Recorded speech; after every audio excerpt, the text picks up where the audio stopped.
देखिए, कहना तो बहुत कुछ है, लेकिन फ़िलहाल किसान जो करीब 722 किसान मरे, मैं तो आंदोलनकारियों से भी यही कहता हूँ कि ये स्थगन जब होता उससे पहले कम से कम सरकार को, आप लोगों ने सारी मांगें तो की और अपने बयानों में कहा भी कि साहब मृतकों के प्रति कोई संवेदना नहीं, तो पहली शर्त ये रखनी चाहिए थी कि मृतक जो हुए हैं उनको सरकार संवेदनाएं व्यक्त करे, सहानुभूति व्यक्त करे, शोक संतप्त परिवार को धैर्य धारण करने की शक्ति प्रदान करे। ये सबसे पहला प्रस्ताव होना चाहिए था समझौते में। और बाकी बातें तो हैं ही जिसके लिए आंदोलनरत हैं,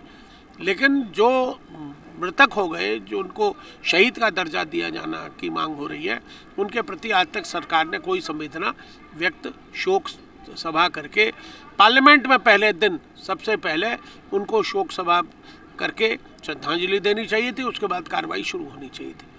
बिल पास कर दिया, आनन फानन में बिल ले आए, आनन फानन में बिल पास कर दिया। कोरोना से पूरा देश जूझ रहा था और ये बिल लाने के चक्कर में डोल रहे थे, तुरंत पार्लियामेंट बुला के इन्होंने दोनों सदनों में पास करा लिया बिल।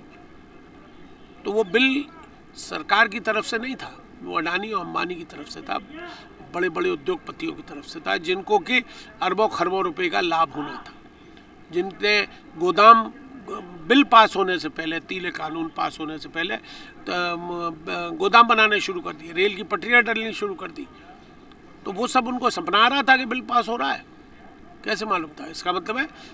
कनाइवेंस से वो बिल पास कराए जा रहे थे, जिसका कि किसानों ने भरपूर विरोध किया। मैं बधाई देता हूँ, सबसे पहले तो मैं श्रद्धांजलि देता हूँ उन मृतकों को, किसानों को,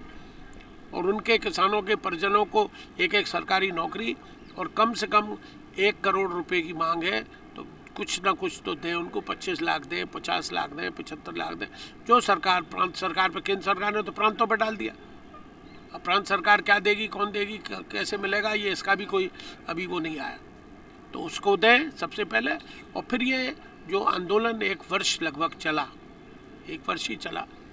तो उसके लिए जितने संघर्ष किए गए, जितने आंदोलनरत रहे किसान लोग, जिनके परिवार अब टिकैत तो घर ही नहीं गए जब से आए।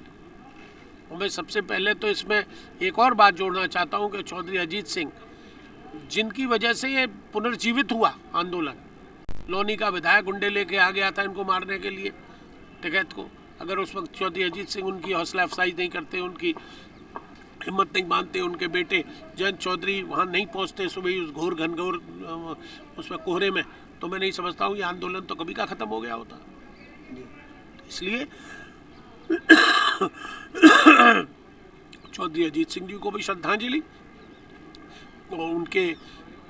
मैं तो फिर दोहरा रहा हूँ, ये मैंने एक चैनल पे कहा भी था कि उन्हें ही ऊपर जाके भगवान से प्रार्थना की कि मोदी जी को सद्बुद्धि दे और इस आंदोलन को वापस करने के लिए इन काले कानूनों को वापस लें। तो आज आंदोलन तीनों फ्रंटों पे, चाहे वो सिंधु बॉर्डर हो, चाहे वो गाजीपुर बॉर्डर हो, चाहे वो तीसरा कौन सा बॉर्डर है उसमें जितने भी लोग थे जो अपने घर परिवार छोड़े हुए बैठे थे, उन सभी को बधाई देता हूँ, शुभकामनाएं देता हूँ। और ऐसे ही ये और हमारे देश के तमाम जो 130 करोड़ नागरिक हैं, उन सभी को एक उदाहरण प्रस्तुत हुआ है। भारत के इतिहास में इतना बड़ा आंदोलन कभी नहीं चला। तो आज मैं उनको बधाई देता हूँ, उनके हौसले को बधाई देता हूँ, उनकी हिम्मत को बधाई देता हूँ, और हम लोगों के लिए एक नज़ीर बन गई है कि अभी कभी भी सरकार ने अगर इस तरह की जुल्म ज़्यादतियाँ की तो संघर्ष करने के लिए सबको संगठित होकर सड़क पर गुजरना पड़ेगा। स्पेक्टिकल हाउस, अ कंप्लीट चश्मा घर, जहां मिलते हैं आपको हर ब्रांड के चश्मे, जिसमें आपके लिए उपलब्ध हैं रेबन, ओकले, अरमानी, वोग जैसे ब्रांड्स। साथ ही साथ आधुनिक मशीनों द्वारा आंखों की जांच भी उपलब्ध है। तो आज यहाँ है Spectacle House, Babulal market, near fire station, Krishna Nagar, Mathura.